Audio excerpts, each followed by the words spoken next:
Hello, my name is Ian McCall.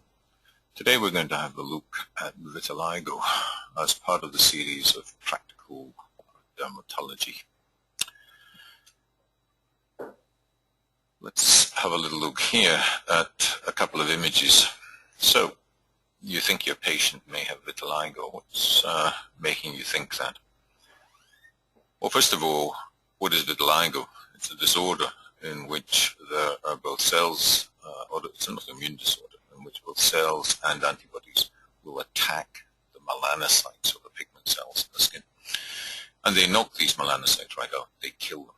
If you biopsy this area, you won't find, and do special stains, you won't find any melanocytes at the dermo-epidermal junction. So that's why this is white. There's no melanin being produced because there's no melanocytes there. So the overlying keratinocytes lack melanin. The skin feels quite smooth. It's not rough, it's not scaly. In early cases, you may see a sort of purple hue just around the outside of a patch of vitiligo, indicating part of the inflammatory reaction that's occurring there. Sometimes later on in the piece, if repigmentation occurs, you may see little dots in the middle. And that's more likely to occur if there's still little hair follicles there that have pigment in them. Because you see, if the pigment is also taken out the bulb of the hair follicle and so the hairs are white, then there's no chance of repigmentation occurring from these little sides of these hair follicles. So it's often a good sign to see that, just as it's a good sign to see this occurring within patches of vitiligo. It means that the immune attack has settled down and some repigmentation is occurring. But very often that in fact doesn't occur. Let's have a look at some more images, and let's look at what your differential diagnoses would be. What other things can give loss of pigment in the skin? Let's have a look at some of these images here. That's the one we've just seen. And vitiligo is always more prominent in someone who's got a dark surrounding skin. The paler areas stand out more. This, in contrast, is someone with very pale skin. And this is the area of vitiligo here. It can be difficult to, in fact, make this out. You know, the contrast between the vitiliginous area here and the surrounding skin isn't terribly marked. Now, one way in which you can accentuate that is to look at skin with a blue light. Now, this is someone's shin or just below the knee, and these are a couple of patches of vitiligo. You're wondering perhaps if there's another little patch starting here as well. Well, what you do is you shine a Wood's light or a blue light at it. And what that does is it highlights these hypopigmented areas. So it shows, the photograph isn't just in focus here, but it shows this pearly white area here and here, and a suggestion that there are other small areas going to start round about this. So a Wood's light is a useful way of highlighting areas of complete lack of pigmentation. Let's have a look at some other images. Vitiligo often starts in certain areas. It often starts in the back of the hands, perhaps at slight sites of trauma like this. But it very often starts in flexures and under the armpits, in the groins. These are the areas that you go looking. It often can start in perigenital areas as well, and patients are often a bit reluctant to tell you that. These are a couple of other views here. Here you can see someone with fairly dark colored skin and quite extensive vitiligo on these areas here. Some repigmentation is occurring, and this is, as I say, an encouraging sign if you start to see that. It often means that if you then treat them with ultraviolet light, you'll accentuate that repigmentation, and these will eventually get bigger and bigger and bigger, and they'll join up and repigmentation will occur. This was another picture of this gentleman's face. Often, as well as the flexures, vitiligo appears in the perioral or periorbital areas. And in the periorbital areas, it's sometimes called the panda effect, if you remember the appearance of pandas. You know, vitiligo can be very extensive, and here you see actually complete loss of pigmentation. band to band. And it just shows you how effective the immune system can be in taking out the melanocytes in this area. Sometimes, though, vitiligo can be very localized, and here it's only affecting the eyelashes on this child's eye, just the upper eyelashes. I think it's just the upper. See how pale they all are because there's vitiligo affecting this area here. Sometimes it can be quite subtle. This is early perioral vitiligo. This is the area of hypopigmentation here. Now, remember, this is going to be smooth, and you'll accentuate that with a Wood's light if you look at it. You might get a child who, for instance, has had a bit of eczema, and perhaps has done a bit of lip licking. And sometimes when you have eczema, that interferes with the normal pigmentation of the skin, but the skin will be slightly rough. And the other condition we should show you is pityriasis alba, but we'll come to that in a minute. That's very low-grade eczema affecting the cheeks. And it can look pale, but it's not the white, the chalk white color you see in vitiligo. And the skin surface will be slightly rough as well. What others can we show you? Sometimes vitiligo can be somewhat segmental. Usually vitiligo is symmetrical. If you get it one side, you get it the other. But sometimes it can be segmental, just affecting a dermatome on one part of the body, or even a line of Blaschko. These are these embryonic tissue lines where clones of cells are moving out in the embryo. And if you get mutation in one of these clones very early, then if that mutation involves melanocytes, so they don't mature or don't develop normally in that area of skin, then you'll get what's called segmental vitiligo. Usually the child will be born with that. So not all vitiligo is autoimmune. You can get this genetic type as well.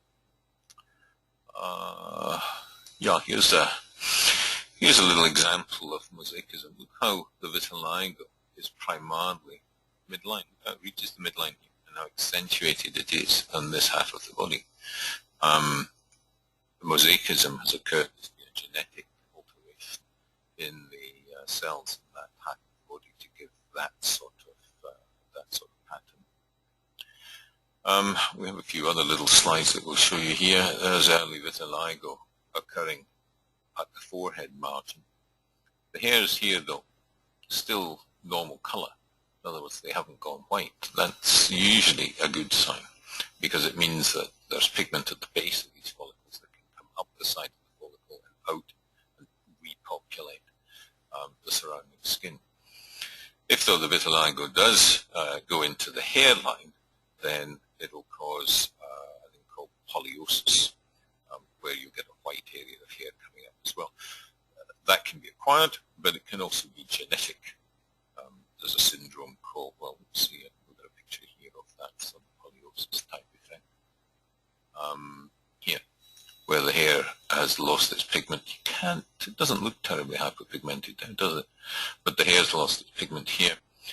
And there is a condition called Waardenburg syndrome, where they get this polyiosis affecting a tuft of hair usually in the frontal scalp, and it can be associated with what's called heterochromia of the iris. In other words, they can have two different colored eyes, and sometimes they have deafness as well, but that's an unusual syndrome.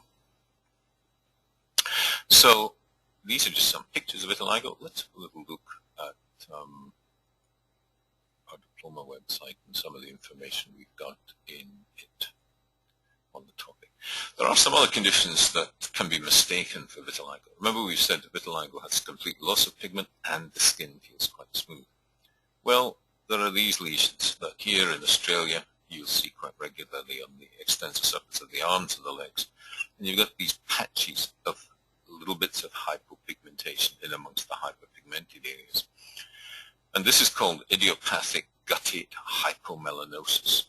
And it's a form of inverse freckling where the sun appears to damage the melanocytes in these areas.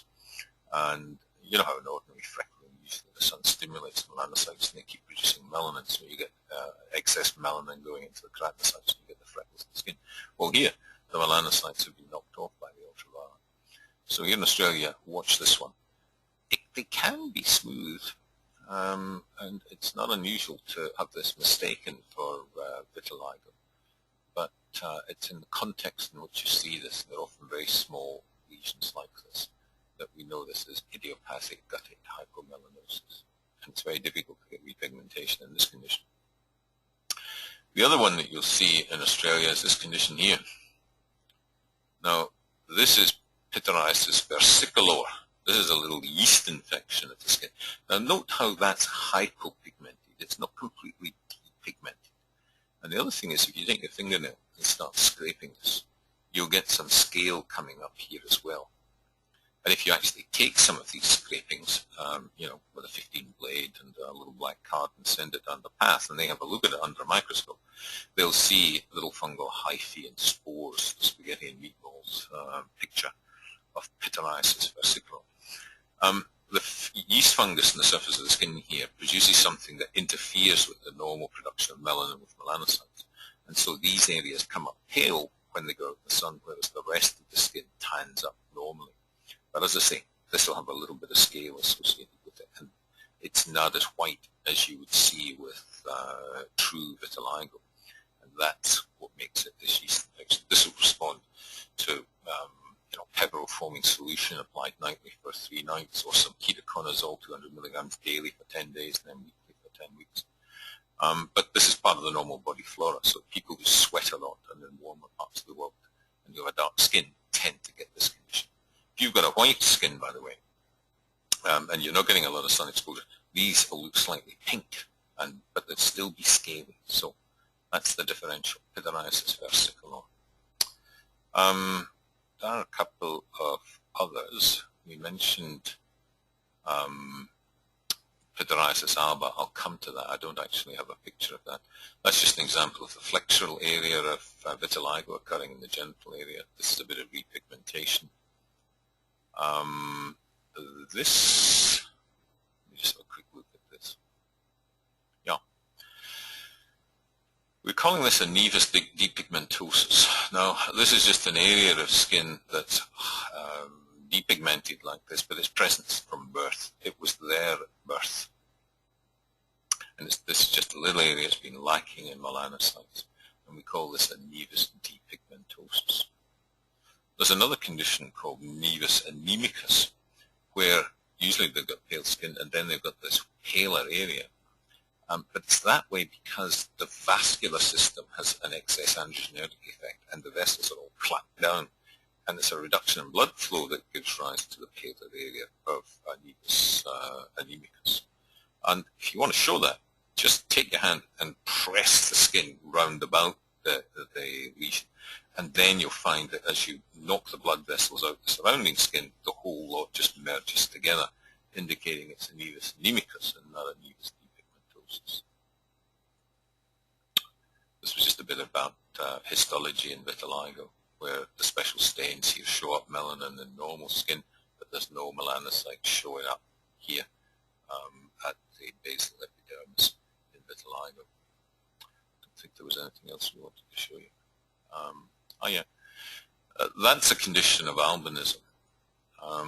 This is where someone who should have a dark skin is born without any pigment cells.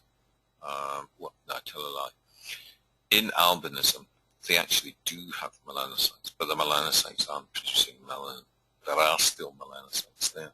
But unfortunately, you can see this person, the hair's all white, the eyes will be white, the eyes will be pinkish, say, as well. And sometimes have the nystagmus. But look at this, developing skin cancers, because that's one of the big problems in these patients. If the possibility of severe sun damage over the years. This was piebaldism. It can be born this way, a segmental loss of melanocytes in that area, and it involves the hair as well. And this was this condition of Wardenburg's that we spoke about earlier on, where they have this polyosis, white patch at the front, and sometimes different colored irises. Look at the different colors here, brown on one side, blue in the other. And often they have deafness, these individuals, as well. this Hirschsprung's disease, I think they lack some normal nerves in the bowel, and usually it's kids that are born with a segment of bowel doesn't move food along normally, and they get big expanded bowels. They have to have that bit of bowel cut out. It can be an emergency in kids. So, you know, vitiligo, it's not an uncommon condition. You can see the bits and pieces that can be mistaken for idiopathic gothic hypomelanosis, pityriasis versicolor. I said I'd try and show you pityriasis album, and I want to do that before we go and talk a little bit about the treatment of vitiligo. These were just some other examples of vitiligo in Global Skin Atlas, and I'll leave you to go and look that up. Let's just see if we've got pityriasis versicolor here. I want to particularly have a look.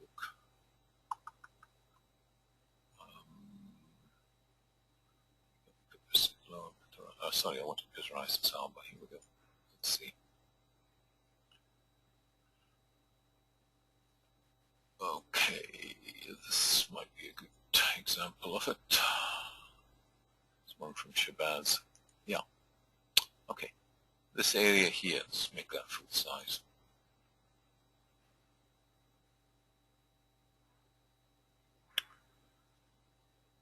There we go. There's the area here. Now you can see that that's not white. It's not the complete white color that you get in vitiligo. And you can almost see that it's slightly rough on the surface here. You know, if you take your finger to that, it'll feel slightly rough. And this is just very low-grade eczema. What it requires, it's usually in the winter months particularly, you just want to moisturize that. You might use a little bit of 1% hydrocortisone cream twice daily just to suppress the inflammation. And you then need to get a little bit of sun on it to get the repigmentation to occur. So remember that. It's not going to occur straight away. It needs a bit of sun for that to occur. So that's pityriasis alba, but it's not as white as vitiligo is. I think that's most. Oh, a couple of other conditions you might see in the skin that look white as well, if I can just quickly show you. There's one called morphea. I know I'm labeling all these various other disorders, but it's important to get an idea of other things that can cause hypopigmentation in the skin. Remember, you can get post-inflammatory hypopigmentation as well, where you've got some other inflammatory disease that's damaged the basal layer of the epidermis and knocks off some of the melanocytes, and you get some pallor there as well. And that can happen, for instance, in lupus, discoid lupus of the face. What are we looking for? We're looking for morphea. Let's have a quick look at morphea. There we go. Let's see if we can get a bit that shows where it's pale. Yeah, that's nice. Actually, you see how there's two different types here. There's ones that later on give rise to hyperpigmentation. There's this bit here that gives hyperpigmentation. There we go. A depigmented sclerosed plaque. This is from Dr. Al-Sudani. It's a little bigger, just enlarges. What you often see in morphea, though, is a little bit of hyperpigmentation around the outside of it. And you're seeing that to some extent there. You also see that, by the way, in discoid lupus lesions in the face.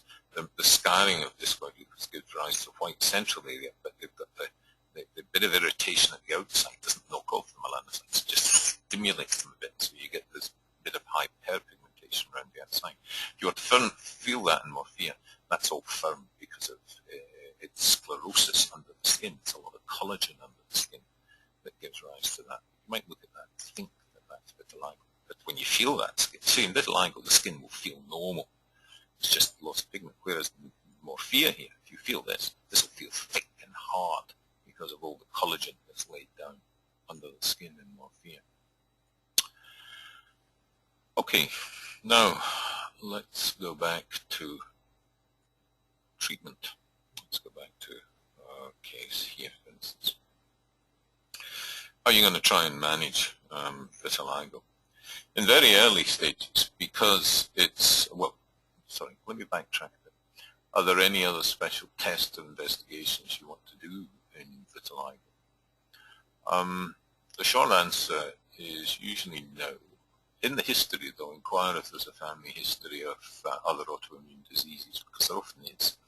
You know, there might be thyroid disease in the family, there might be diabetes, there might be pernicious anemia, Addison's disease, they may have had alopecia areata. All of these are autoimmune diseases that may be associated with vitiligo. So ask a little bit about those. As far as blood tests go, is it worth doing antibodies? I honestly don't think it is. I know some of my colleagues will do ANAs, ENAs, look for anti-thyroid antibodies, perhaps check vitamin B12 levels for pernicious anemia, but generally most of your tests like that are all going to be negative. These people are essentially very healthy and very well. A big issue is the psychological impact of this condition, and it's most prominent in people with very dark skin, especially across the face. And the reason that that's a big area, it's not a big issue, it's not just a cosmetic issue. It's that in some of these other countries of the world, leprosy is still present. And if leprosy involves some of these sun-exposed areas, it can give rise to hypopigmentation as well. And so the inference there is that the patient may suffer from leprosy. If you think an area might be leproic, the thing to do is to just see if the patient feels sensation in the center of it, because in leprosy there's damage to nerves, and these areas don't sweat, these hypopigmented areas don't sweat normally, and they don't have normal soft touch sensation either. But I digress. Treatment. It's difficult. All the autoimmune diseases are difficult. Initially, in a very early one, you can try and shut some of the immune system down locally by using a strong topical steroid. You've got to be careful in the face of using a strong topical steroid near the eye because of the risk of perhaps inducing glaucoma or atrophy of the skin, for that matter, in the face. You know how strong topical steroids in the face can give rise to rosacea or an acneiform rash. So again, you should be careful. We may use them there for about a month or so. If there's no sign of repigmentation in that time, we stop it. Similarly, in axilla, you try putting a strong fluorinated steroid in their fine line at the time. Not only might they have vitiligo like that, they may end up getting striae, getting stretch mark like lesions from atrophy induced by the strong fluorinated steroid. The other preparation that is useful is tacrolimus, T-A-C-R-O-L-I-M-U-S, tacrolimus. It acts on the T cells, the immune T cells, the lymphocytes that are attacking the melanocytes in the skin, and it suppresses them.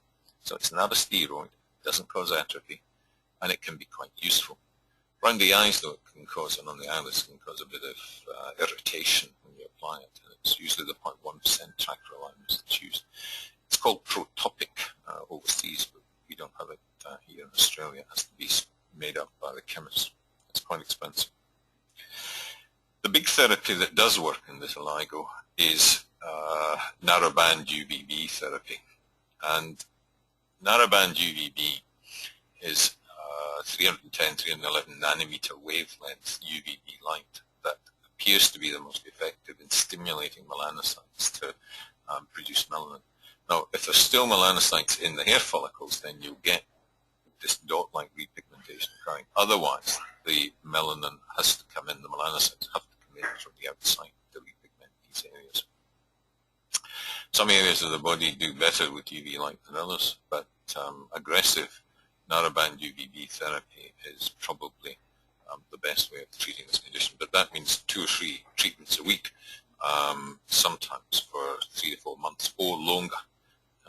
Normally we do it for, say, 20 treatments, and if we don't have any sign of repigmentation occurring at that time, then we don't continue with it. But the other problem with it is that it'll stimulate the surrounding skin, and it'll become darker in the early phases of treatment, so it makes the contrast even more prominent, which again can, from a cosmetic point of view, can be quite upsetting for some people.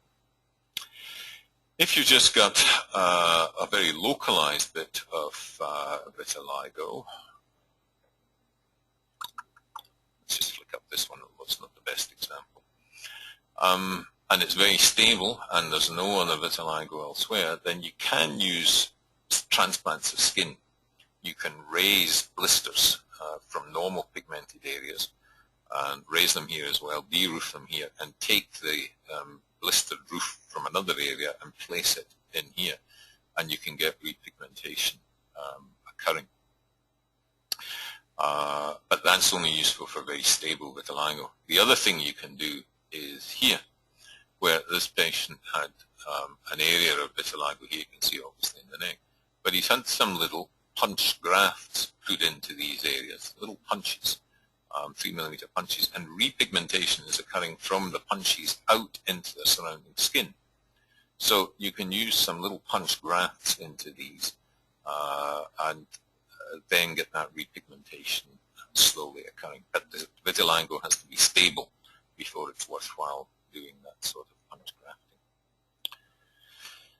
There really isn't any other treatment that's effective. The other thing, remember, you've got to watch with this vitiliginous skin is that it's more susceptible to sun damage.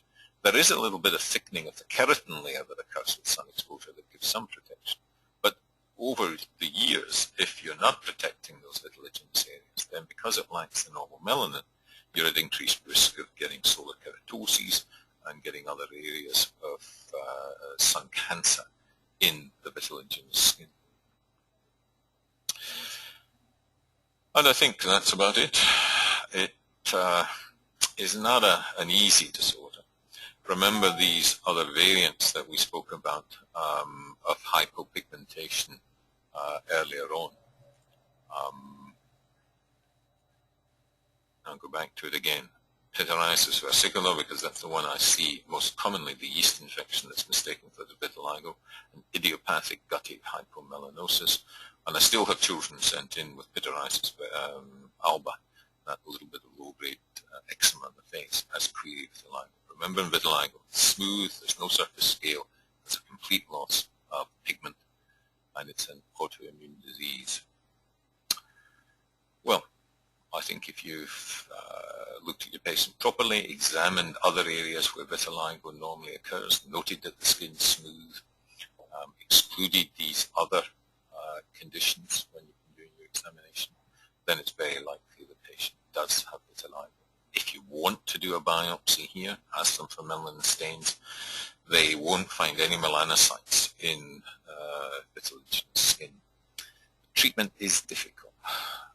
Strong fluorinated steroids, but only controlled use for a short time. Tacrolimus over several months to see if it can suppress the process and allow repigmentation to occur. And narrowband UVB are the major treatments that we use in this condition. Thank you very much.